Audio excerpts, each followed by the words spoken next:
動でお風呂を沸かします。お風呂の線は来ましたか？自動でお風呂の線が Hello and welcome to another episode of No Such Thing as a Fish, a weekly podcast coming to you from the QI offices in Covent Garden. My name is Dan Schreiber. I'm sitting here with Anna Chazinski, James Harkin, and Andy Murray. And once again, we've gathered around the microphones, this time with our 4 favorite Christmas facts, because this is our Christmas Day special. And so, in no particular order, here we go. Starting with you, James Harkin. Okay, my fact this week is that the oldest turkey in the UK is called Dinner. That's great. And yet so cruel. How old is he? She? It's a he, and he is at least 16 years old. Okay. And they know that because for 16 years they haven't eaten it. Does it get to a point where a bird is too old to eat? You could eat it, but I think birds tend to be nicer when they're younger. Right. Yeah, because usually we eat turkeys when they're about really young, right? 12 weeks old or something? Chickens especially very young indeed, yeah. Yeah. They just fatten them up straight away and kill them. Merry Christmas, everyone. This on the farm that Dinner lives, there's a farmer called Mr. Gee, who sort of manages the farm, and he believes that Dinner has lived so long because he's got a girlfriend, a turkey girlfriend, not a human. And he said he's got a girlfriend about 5 years ago, and it seems to have given him a new lease of life. He's certainly become a bit more of a show-off. Wow. How old is she? It doesn't say. I think it's a bit of a sugar daddy. Younger than Younger him, lady, yeah. I think, isn't she also the only other female turkey on the farm? I think it sounds... Wow, and she's gone for the old guy. the oldest pensioner. It was either an old guy or a chicken, I think. Oh, right. I reckon that her choices were pretty slim. They did say that one other reason for his longevity is due to him being too aggressive to catch. Wow.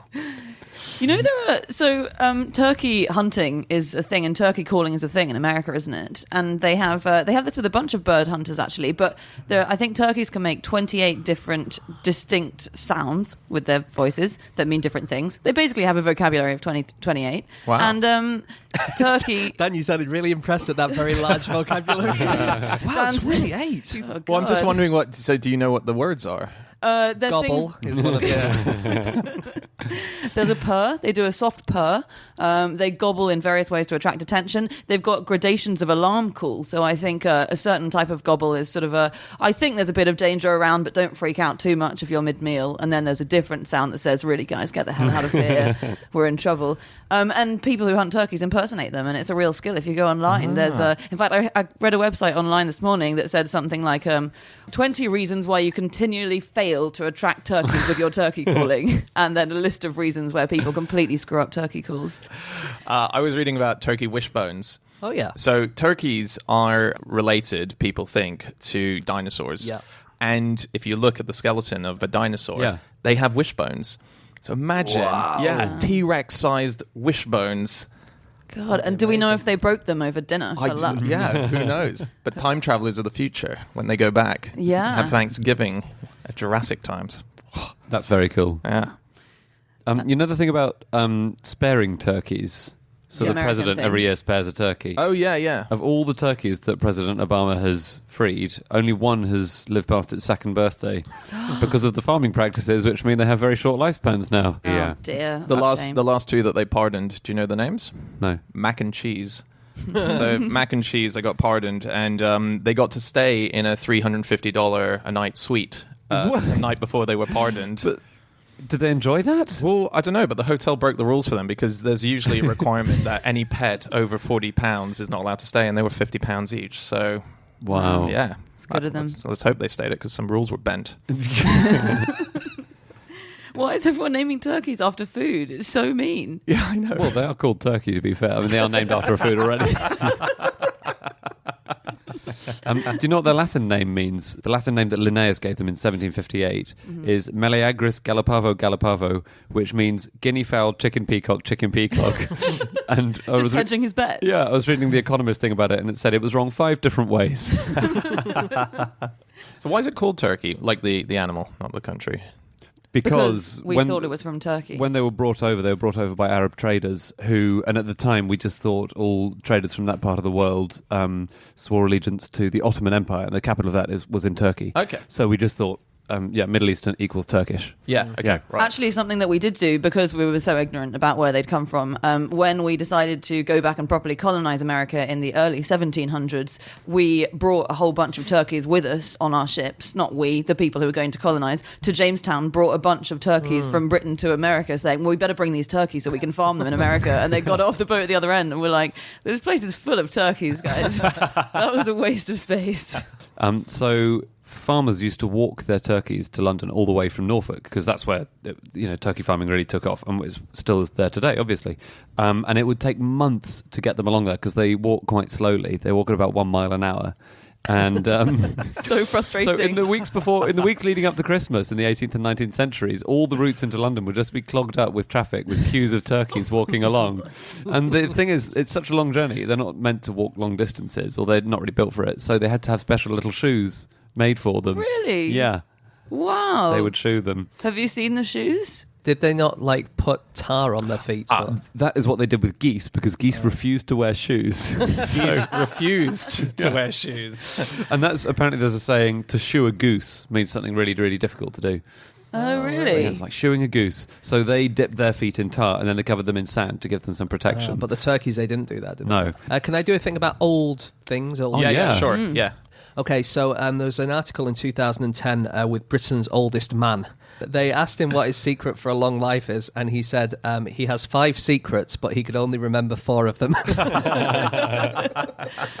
He said good friends, a religion, looking for the best in people, and being a vegetarian. There's one other, but I can't remember what it is. Actually, I also found the elixir of life 200 years ago. Yeah, I always forget that one. Do you have more stuff? Should we move on to our next fact? Can I just tell quite a quick, funny turkey story about a pet turkey? Yeah, sure. So this is about a pet turkey that went missing. It's quite a happy Christmas tale. Okay. A pet turkey that went missing for 10 days and then returned to its owner. It was called Bernard, again, after Bernard Matthews, Nice. because we only name turkeys after the fact that we eat them. And it was kept as a pet by this family. It was taken by a fox, so there was a trail of feathers and blood and stuff left in this woman's garden. So she thought, oh, bugger, it's obviously a goner. Turned out he'd escaped from the fox himself, and he'd turned up all beaten and battered at someone else's door. And this other person had taken him in a nearby village and looked after him for a bit. And then after 4 or 5 days, he ran away from her shed again and someone else found him. He was attacked by a dog, and the owner of that dog rescued him and took him in again. And then she put out a Facebook thing, I think, and the original owner was like, oh, that's my turkey. You've got my turkey. By the time she'd shown up, the turkey had run away again to a different person's farm. And eventually this different person put a message up on Facebook going, I think I got your turkey, mate. And 10 days of just Oliver twisting it from one house to the other, it turned up back at home. Isn't that nice? That's a great story. To end up on the dinner table. I want to know how it escaped the fox in the first place. Me too. Turkey versus fox. I feel like I know how that goes most of the They're time. pretty big, though, They are Turkeys. big. Yeah. Yeah. Maybe They it flap. sat on it. They flap and kick and, yeah. Yeah, they can be dangerous. Okay. They've been described as fluffy velociraptors. Have they? Have they been described by you just now? Yeah. Just the last thing they said about this turkey dinner, one of the things they said was he normally keeps himself to himself. Does the he? sort of thing you normally say about serial killers. 20 dead foxes were found. Okay, time for our second fact, and that is Chazinski. My fact this week is that Cary Grant and Clark Gable used to meet up once a year around Christmas to exchange unwanted monogrammed gifts they'd received. That's so good. It's so amazing. I really hope that Jeremy Corbyn and Jeremy Clarkson have the same arrangement. So I can't take credit for finding this. This was sent in by another QI researcher called Lauren Gilbert, but she has given me permission to mention it out loud on this podcast, so I am, because it's so amazing. Yeah, that's incredible. And it just came out in this interview. I think it was an interview with Clark Gable, and he said they'd call each other up after Christmas, and Clark would say, did you get any gifts with your initials on you don't want? And if he had, I'd immediately rush round to his house and claim them as my own, and we'd do a swap. That's So fantastic. good. Fantastic. Yeah. I find them really confusing. I mean, they're very similar in a lot of ways, Yeah. Cary Grant and Clark Gable, aren't they? Yeah. Big claim there. Oh, yeah. I'm only confused because I did all the research for them. I forgot to put their names into each fact. I had to re-research everything to work out which one was Gable. And which Did you one just put was Clark. CG for each one? Yeah. You've made the same mistake a lot of other people have made. They were both married 5 times, which, since that's an unusual number of times to be married, is quite a coincidence, Yeah. I think. Wow. Did Yeah. they swap wives? They met up as well. They did swap monograms, happy fifth divorce cards. Cary Grant actually, weirdly, is quite responsible for a lot of pop culture without probably him knowing it. Okay. So it's said that a large part of James Bond, the character, was based on Didn't Cary Ian Grant. Fleming say that? Yeah, Ian Fleming was a big Cary Grant fan. And Christopher Reeves said that he based a lot of his performance as Superman on Cary Grant. Apparently, he turned down the role of James Bond. I'm not sure to what extent that's true, but he, according to the story, he was 58 at the time, and he thought that's a bit old to be playing this sort of relatively young spy. So Not Yeah. something that's held back other actors playing James Bond. But he once got a terrier, and he named it after his own birth name because he was Yeah. born Archibald Leach, and he got a terrier called Archibald, and he called it Archibald Leach. But he should have called it Archibald Leash. Yes. Cary Grant also started the English Muffin Lovers Society. did he? Yeah, he was staying at a Hilton hotel in Istanbul, and he only got 1.5 English muffins for his breakfast, and so he wrote to Conrad Hilton saying, "Where's my extra half muffin?" And they'd apparently done it as a kind of cost saving because most people only ate 3/4 of their muffin halves.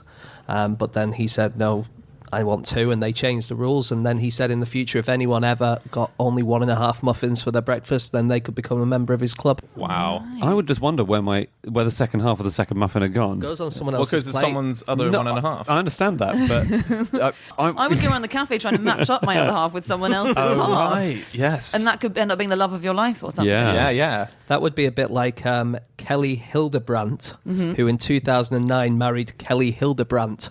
Wow. They met each other on Facebook, found out they had the same name, met each other in real life, and then got married. What, just because they had the same name, they Well- thought, that's enough. I don't like you at all. I find you repulsive. We But have at least one thing in common.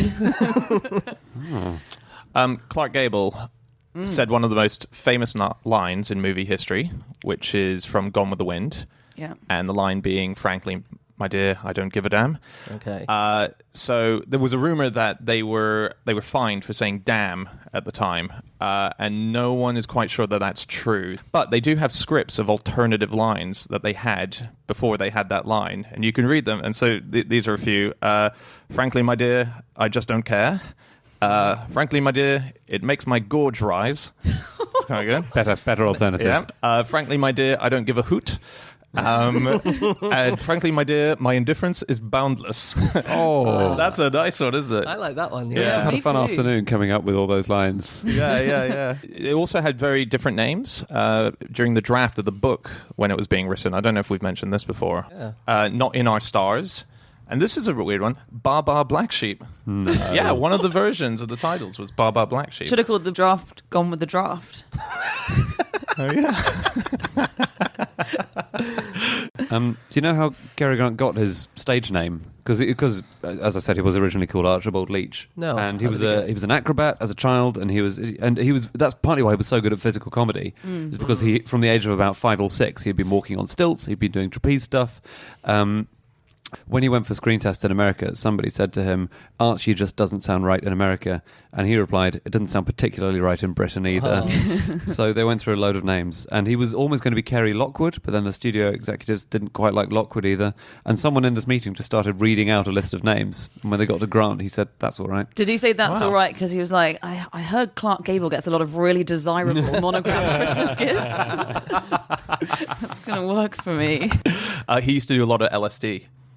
Oh, yeah. Yeah, Cary Grant. Now, he wasn't doing it totally recreationally. It was a medical thing. Doctors were trying to combat his depression and all sorts And of... impotence, wasn't it? I think it was a cure for impotence. Was it just impotence? I mean, he took 100 courses at least of LSD. Wow. I mean, But that's- isn't it true that Timothy Leary, who's like the great god of LSD, he decided to do it because he knew that Cary Grant did it? Really? Yeah, I think Really? that's right, yeah. Wow. Groucho Marx did it as well. Did he? Yeah, when he Really? was 78. This guy, Paul Krasner, he's a writer, says that he did it with Groucho Marx. And weirdly, I've spoken to a lot of people who knew Groucho Marx who said that they don't think it's true, but this guy has a really vivid account. And he Groucho Marx turns out to be a collective Yeah. psychosis.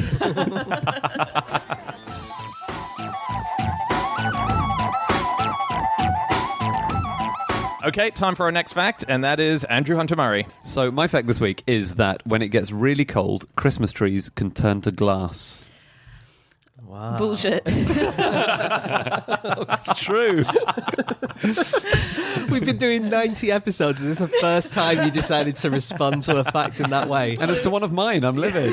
It's the first time I've thought a fact is completely ridiculous. Okay, I will explain. Yep. So lots of Christmas trees, as in coniferous trees, evergreens, whether they're spruces or firs or whatever they are, they live in forests where temperatures get really, really cold, as in minus 60 degrees sometimes.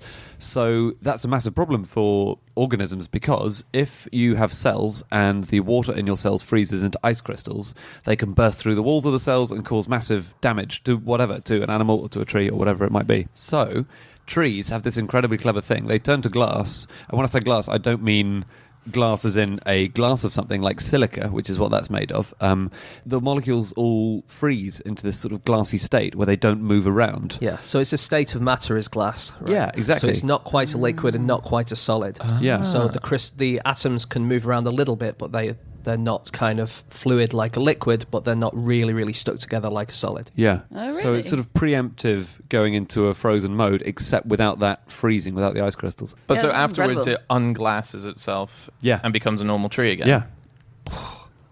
Yeah, That's crazy. It's pretty cool. Yeah, that's Yeah. amazing. There are some animals that do similar things, aren't there?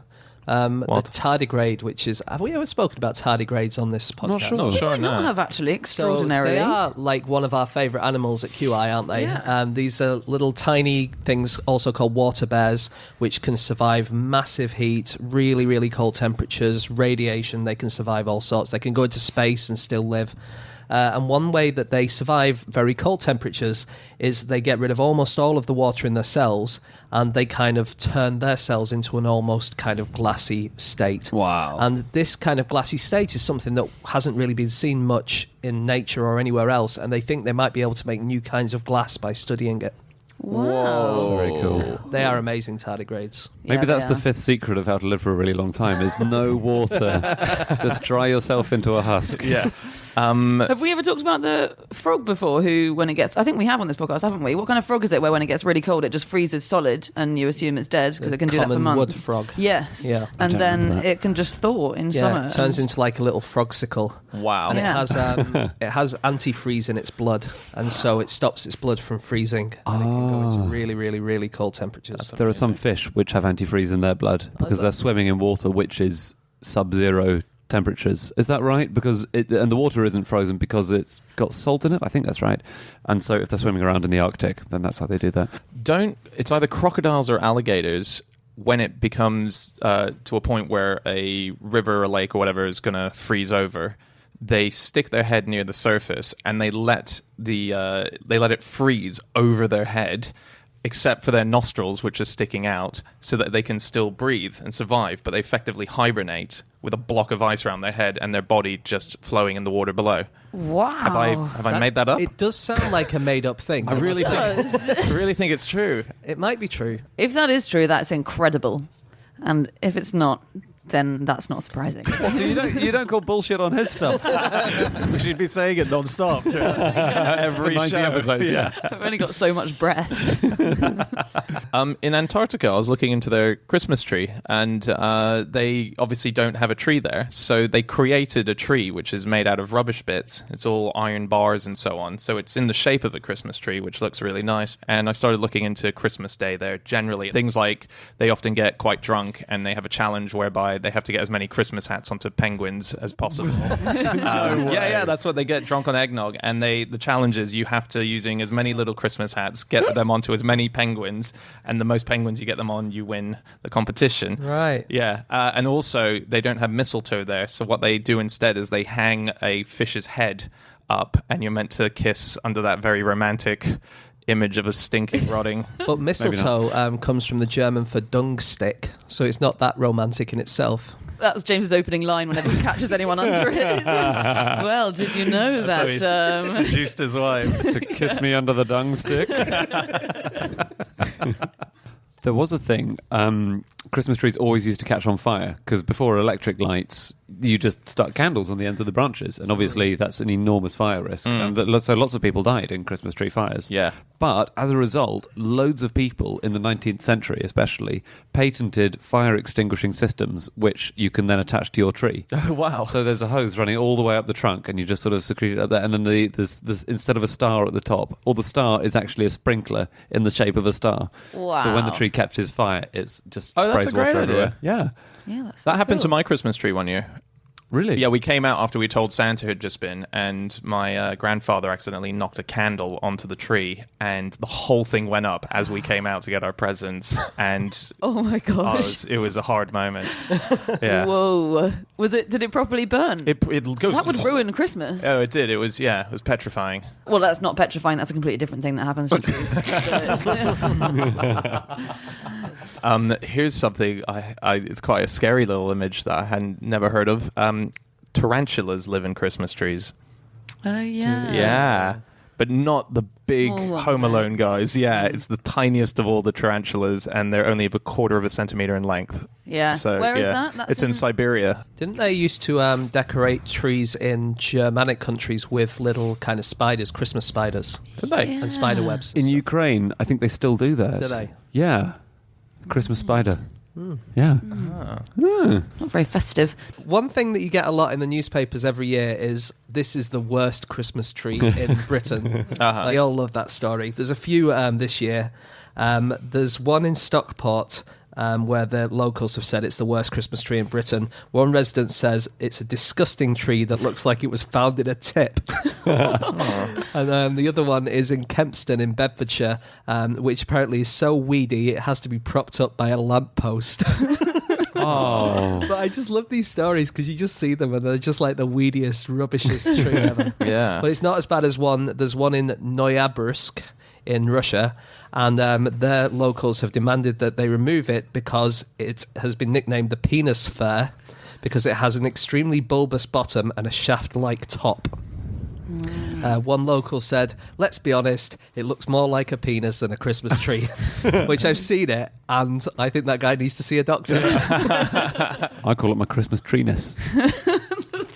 Put presents around the base. No, that sounds horrible. The presents are my balls. Jingle balls all the way. That year that it set alight was pretty horrific. When Dan's granddad tripped on it. Fortunately, it does have a sprinkler system ready installed in the top.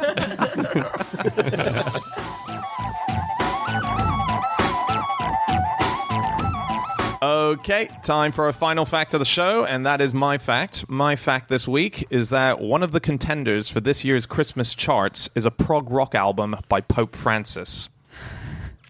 Yep. Have you listened to it? I have. I've listened to the whole album. It's weird, isn't it? It's amazing. The opening track sounds like a Pink Floyd track. Yeah. It's got all these amazing noises. Is that Annutio Vobis Gaudium Magnum? Yes, that is. Yeah. Yeah. That means we announce with great joy. Or we announce with joy Magnum, I think. One of those two. Said to be used in ice cream campaigns in the near future. But it's the words that you use when you announce a new pope. Oh, That's okay, where right. That word comes from. So the background of this album is that they've taken speeches that the Pope has made over the course of his tenure, and he's been. It's usually you can hear the applause of crowds when he starts speaking, but they've hired an incredible team to make this prog rock meets just slash metal. It's an amazing album full of incredible Slash metal. There's shredding on it. There is shredding guitar, particularly if you listen to the single that he released, which is the title of the album, "Wake Up, Go, Go Forward." That's the title of the single. Now check this out. According to a number of sources, this cannot be true, but the title track, which has been released as a single, has been downloaded over 1 billion times. 1 billion. Well, there are more than 1 billion Catholics in the world. I looked into this, and according to the Guinness World Records, the best-selling single worldwide is White Christmas by Bing Crosby with 50 million copies. Oh, okay. Yeah. So 50 million to 1 billion is quite Well, a is the leap. Pope is he just sitting there in the Vatican constantly downloading it, trying to up his numbers? Yeah. If you got 1 billion downloads, you could probably afford to build another Vatican. Like a really classy one this time. Do you think it's cost that's stopping them from building a second Vatican? So I read an article about a formula for the ultimate Christmas single. Oh, yeah. Which is obviously always a bit dubious. And it's from about 10 years ago. It's from 2004. It was on the BBC. And I don't know how many of these boxes the Pope's album ticks. Okay. But apparently the recipe includes a reference to Father Christmas, sleigh bells, a children's choir, and a charity element. Okay. So... Charity element, tick. Yeah, there's a charity Yeah. element, I'm sure. Okay, well, also, the song should include Christmas in the title, wishes for peace on earth, it's probably got those, and lots of airplay at office parties. Well, at the QI Christmas party, I can guarantee there's going to be Pope Francis rocking out It's over true. the We've system. downloaded it 1 billion times, so we're going to have to play it a few times. You said that he might have been on, iTunes just constantly downloading his song. He's never been on the internet in his life. No. So he Really? couldn't do that, really.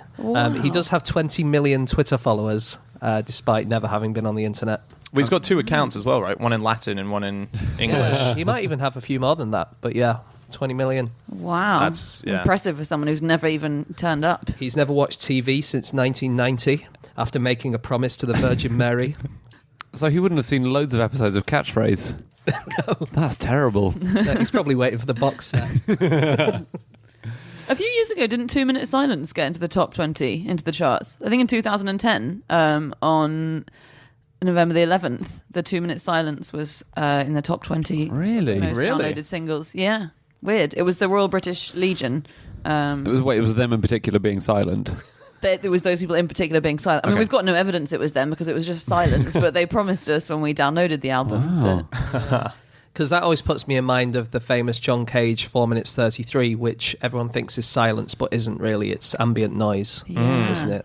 You always have to have an orchestra there not playing, and you need an audience there.